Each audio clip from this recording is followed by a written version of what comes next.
Bonjour, c'est Josué. Le thème de cette vidéo, c'est agir sans voir. Je vous invite à lire chez vous Hébreux chapitre 11, versets 1 à 3. Vous devez apprendre à agir sur la parole de Dieu, même si vous ne voyez rien. Vous devez apprendre à agir sur la parole de Dieu, même si vous ne voyez rien. Vous devez apprendre à faire ce que la parole de Dieu vous demande de faire, même si vous ne voyez rien. La Bible dit par exemple que lorsque Josué devait prendre possession de Jéricho, le Seigneur a dit à Josué, fais le tour de la ville avec les soldats. Fais le tour de la ville avec les soldats. Cette instruction est stupide. Quelqu'un va en guerre. Non, mais réfléchissez un peu. Regardez, vous-même, c'est étrange. Quelqu'un va en guerre. Et toi, tu vas dire à quelqu'un qui va en guerre, tourne autour de la ville pour faire tomber les murs de Jéricho.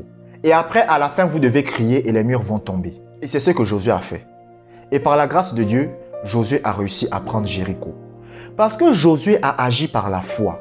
Josué a fait bêtement ce que Dieu demande de faire. Il a fait bêtement ce que Dieu demande de faire. C'est pour cela que la Bible dit, le royaume des cieux appartient aux petits-enfants. Vous savez, un petit enfant, même vous, si vous avez un petit enfant de 4-5 ans, dites à cet enfant, je vais faire les courses et je vais t'apporter la lune. Il va vous croire. Vous comprenez? Il va vous croire bêtement. Il ne va pas réfléchir. Il ne va pas dire, ah, ma mère m'a dit que vraiment, ah, mais la lune, est-ce qu'elle peut apporter la lune? Non, non, elle aussi. Elle croit bêtement. C'est comme moi. Bon, moi j'ai arrêté de croire au Père Noël très tôt. Mais quand j'avais 5 ans, on me disait le Père Noël existe. Vous allez croire. Parce que vous êtes un petit enfant. Et c'est ce que le Seigneur dit. Le Seigneur dit, le royaume des cieux appartient aux petits enfants. C'est des gens qui font ce que la Bible dit bêtement. C'est qu'ils ne réfléchissent pas. Le problème, c'est que vous réfléchissez. Par exemple, quand je vous dis, la Bible dit, c'est du fruit de sa bouche que l'homme rassasie son corps. Donc, si vous confessez la parole de Dieu, si vous confessez votre guérison tous les jours, la guérison se manifestera. Mais vous réfléchissez trop. Vous réfléchissez trop. Ah, si je confesse la guérison, ce sera au bout de combien de temps? Ah, mais et si je ressens toujours les symptômes? Ah, et si le médecin me dit que je ne vais pas guérir? Ah, vous réfléchissez trop. Faites simplement ce que la Bible vous dit de faire. Vous savez, c'est pour cela que les intellectuels ont beaucoup du mal à comprendre la Bible. Parce que lorsque vous allez à l'école, on vous apprend à utiliser votre cerveau. Alors que les choses de la Bible, vous ne devez pas trop utiliser votre cerveau. C'est-à-dire ce que la Bible vous dit, faites-le simplement. Faites-le simplement, même si vous ne le voyez pas. C'est-à-dire, vous ne voyez pas la chose, mais vous faites simplement ce que la Bible vous dit de faire. Mais beaucoup de chrétiens ont des problèmes avec ça. Parce qu'on leur a formé, donc ils réfléchissent. Ah, si je confesse la guérison. Ah, mais pourquoi je confesse la guérison et je ressens toujours les symptômes? Ah, on m'a dit de confesser la guérison. Pourquoi je ressens toujours les symptômes? Il y a un gars que je connais qui était dans la drogue. Et j'ai prié pour lui avec une dame. On a prié. J'ai dit, ok, oh, il est dans la drogue, tout ça. J'ai dit, ok, on va prier ensemble. On s'est mis, j'ai prié avec elle. Quand on a fini de prier, j'ai dit, remercions Dieu de ce qu'il est délivré. Elle me dit, non, mais il prend toujours de la drogue, même en ce moment. Comment on va remercier Dieu parce qu'il est délivré alors que malgré tout, il prend toujours de la drogue? J'ai dit, non. Faisons bêtement ce que la Bible nous demande de faire. La Bible dit de remercier Dieu, même si on ne voit pas encore la réponse à notre prière. La Bible dit de croire que Dieu nous a exaucés, même si on ne voit pas la réponse à notre prière. À partir du moment où ce qu'on demande est en accord avec la parole de Dieu. Et on a commencé à remercier Dieu. Seigneur, merci pour la délivrance de ce frère. Merci pour la délivrance de ce frère. Ça a duré des mois. Des mois. Des mois. Ça fait peut-être 6 mois qu'on a prié pour ça et on remerciait Dieu. Aujourd'hui, par la grâce de Dieu, son état est en train de s'améliorer. Le gars a arrêté la drogue. Le gars a arrêté beaucoup de choses. Il a arrêté plein de choses. Mais ça a pris combien de temps? 6 mois? Maintenant, si cette femme-là avait dit que moi j'arrête, je ne confesse pas, il n'aurait jamais été délivré. Mais pourquoi elle pensait comme ça? Parce qu'elle raisonne. Elle raisonne. Elle raisonne. Elle raisonne. Il y a des instructions que je donne à certains de vous. Confessez votre guérison. Confessez, vous raisonnez, vous confessez 3 jours, vous dites, ah, mais est-ce que la confession de la guérison là marche? Je suis un exemple vivant de ce que ça marche. Je vous dis, lorsque vous priez pour votre guérison, ne revenez pas le lendemain demander encore à Dieu la guérison. Vous confessez votre guérison 3 jours. 5 jours plus tard, vous revenez encore, vous dites, Dieu, guéris-moi. En fait, Dieu est avec Gabriel, vous comprenez, Dieu est avec Gabriel. C'est-à-dire, je vous prends l'exemple, vous commencez à confesser votre guérison. Oh Dieu, merci pour ma guérison. Seigneur, merci pour ma guérison. Seigneur, merci pour ma guérison. Dieu dit à un ange, apporte la guérison à ce gars-là, parce qu'il ne fait que confesser la parole de Dieu. Donc, la guérison est en train de venir. La guérison est en train de venir. La guérison est en train de venir. Et après un jour, vous dites, oh Dieu, guéris-moi. Dieu met la main à la tête. Il dit, oh, la guérison est en train de repartir encore. La guérison repart, la guérison repart, la guérison repart. Vous êtes obligé de recommencer depuis le début. Beaucoup de chrétiens, c'est ça le problème. Et c'est triste. C'est triste. Confessez bêtement la guérison. Même si vous ne voyez pas, vous ne ressentez pas les symptômes, vous ne voyez rien. Confessez bêtement. Comme un petit enfant. Si vous dites à un petit enfant, demain je t'apporte la lune, il ne va pas réfléchir.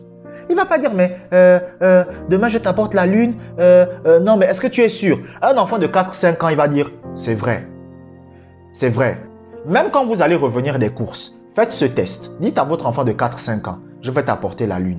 Même quand vous allez revenir des courses, il va vous dire, la lune est où? Vous devez apprendre à agir sur la parole de Dieu, même si vous ne le voyez pas. C'est-à-dire même si vous ne voyez rien. Apprenez à faire ce que la Bible vous dit de faire. Moi, ce que je vous demande de faire, vous comprenez, même que ce soit dans la guérison, dans le domaine de la prière, c'est des choses que la Bible demande de faire. La Bible dit que lorsque vous priez, croyez que vous avez reçu. C'est ce que la Bible demande de faire. Donc, lorsque vous finissez de prier, croyez que vous avez reçu.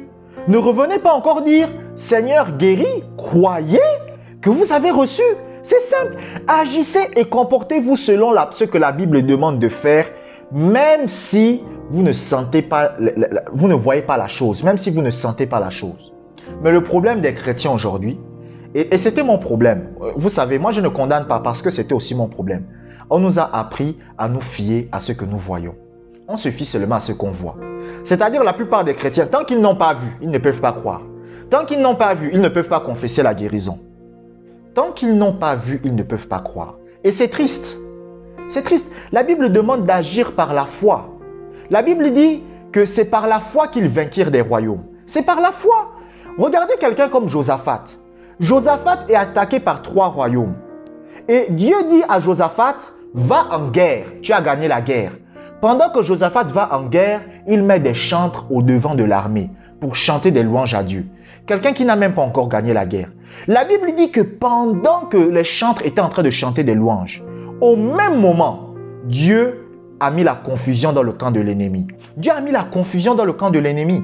Mais le problème des gens aujourd'hui, vous allez leur dire, louer et adorer Dieu. Ils vont le faire pendant 3 jours et après, le 5e jour, ils abandonnent. Vous allez dire à quelqu'un, louer et adorer Dieu. Ils vont le faire pendant 1 semaine et après la 2e semaine, ils abandonnent. Apprenez à faire ce que la Bible vous demande de faire, même si vos yeux, même si vous ne voyez rien. Même si vous ne voyez rien. Faites simplement ce que la Bible vous dit de faire. Josué, quand Dieu a dit à Josué, tourne 7 fois autour du mur de Jéricho. Écoutez, vous lisez la Bible. C'est parce que vous lisez la Bible. Vous dites, oh, Josué, c'était un homme de foi. Vous pensez que le peuple d'Israël qui était avec Josué ne se sont pas posé des questions. Vous pensez que quand Josué a dit à l'armée, on va faire 7 fois le tour du mur de Jéricho, et après on va crier, et les murs vont tomber. Les soldats ont dû se dire entre eux, ils se regardent entre eux, ils disent, ah, Josué là, il n'est pas devenu fou. Hein. Ils se sont regardés, ils se sont dit, mais le gars là, il n'est pas devenu fou. Donc on va crier et des murs vont tomber. Non, non, non, non. C'est parce que vous lisez la Bible. Quand vous lisez la Bible, vous vous dites, ah, mais quand il parlait aux soldats, qu'on va crier et les murs de Jéricho vont tomber, les soldats ont dit, non, le gars là est fou. Comment des murs vont tomber à cause des cris? Il est malade. Non, il a dû fumer le chanvre ou un truc comme ça. Mais Josué a quand même fait. Josué a quand même fait bêtement ce que la parole de Dieu lui demande de faire. Et vous aussi, vous devez apprendre à faire bêtement ce que la Bible demande de faire. Confessez votre guérison. Si la Bible dit, lorsque vous priez, croyez. Après avoir prié, croyez. Si la Bible dit d'adorer et de remercier Dieu, adorez et remerciez Dieu. Si la Bible dit pardonnez, pardonnez. Si la Bible dit faites ceci, faites-le. Faites simplement ce que la Bible demande de faire. Et en faisant ce que la Bible demande de faire, vous verrez que vous serez à l'aise. Agissez simplement sur la parole de Dieu, même si vous ne voyez rien. C'est ça aussi la foi. Agir sur la parole de Dieu, même si vous ne voyez rien. Je vous remercie d'avoir regardé cette vidéo jusqu'à la fin. Portez-vous bien, que la grâce de Dieu soit avec vous.